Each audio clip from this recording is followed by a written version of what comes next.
কেন ট্রাম্পের তালিকায় নেই পরম বন্ধু মোদি? তবে কি ফাটল ধরতে শুরু করেছে দিল্লি ওয়াশিংটন সম্পর্কে? বন্ধু মোদিকে ভুলে কি এবার পুতিনকে কাছে টানবেন ডোনাল্ড ট্রাম্প? বর্ণাঢ্য আয়োজনে যখন ডোনাল্ড ট্রাম্পের শপথ গ্রহণের প্রস্তুতি চলছে, তখনই বিভিন্ন মহলে উঠেছে এমনই সব প্রশ্ন। কিন্তু নেপথ্যে আসলে কি?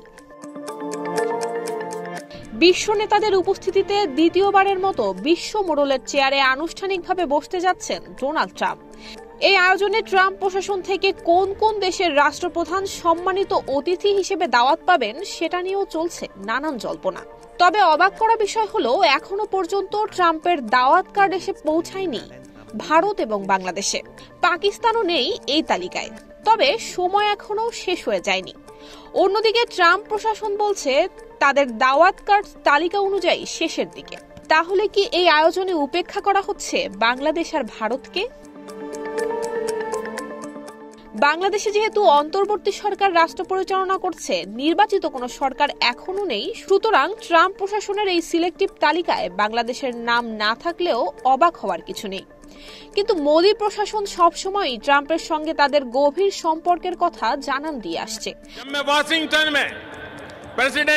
আর তাই নরেন্দ্র মোদি এখনো দাওয়াত না পাওয়ায় চলছে নানান আলোচনা।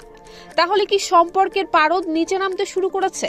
কেননা ট্রাম্পের তালিকায় রয়েছে চীনের নাম, আর চীনের সঙ্গে ভারতের সম্পর্ক কখনোই মধুর ছিল না।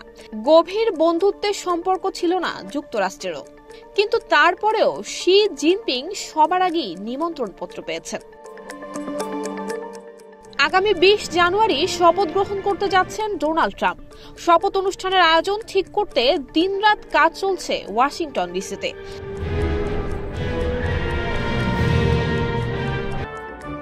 সারা বিশ্বের মানুষের আগ্রহ বাড়ছে এটা জানতে যে কারা নিমন্ত্রণ পাচ্ছেন ট্রাম্পের এই শপথ অনুষ্ঠানে। এখনো পর্যন্ত ট্রাম্পের শপথে যারা দাওয়াত পেয়েছেন তাদের মধ্যে রয়েছেন চীনের প্রেসিডেন্ট শি জিনপিং, ইটালির প্রধানমন্ত্রী Giorgia Meloni, El Salvador president Nayib Bukele, আর্জেন্টিনার প্রেসিডেন্ট হ্যাভিয়ের মিলেই, ব্রাজিলের সাবেক প্রেসিডেন্ট জাইর বোলসোনারো, হাঙ্গেরির প্রধানমন্ত্রী ভিক্টর অরবান আর ইউক্রেনের প্রেসিডেন্ট ভ্লাদিমির জেলেনস্কি। মুখে যতই শত্রুতা থাকুক না কেন, ট্রাম্পের শপথ গ্রহণ অনুষ্ঠানে প্রথম যে কজন বিশ্ব নেতা দাওয়াত পেয়েছেন তাদের মধ্যে প্রথম কাতারেই রয়েছে চীনের প্রেসিডেন্ট শি জিনপিং।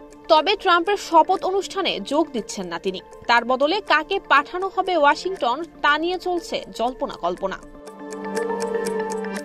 ট্রাম্পের দপ্তর এরই মধ্যে জানিয়ে দিয়েছে তাদের ইনভাইটেশন ফুরিয়ে এসেছে। তাহলে এখন প্রশ্ন উঠেছে ভারতের প্রধানমন্ত্রী নরেন্দ্র মোদির দাওয়াত পাওয়া না পাওয়া নিয়ে, যার সাথে ট্রাম্পের অত্যন্ত ঘনিষ্ঠ সম্পর্ক রয়েছে বলে দাবি করে দিল্লি।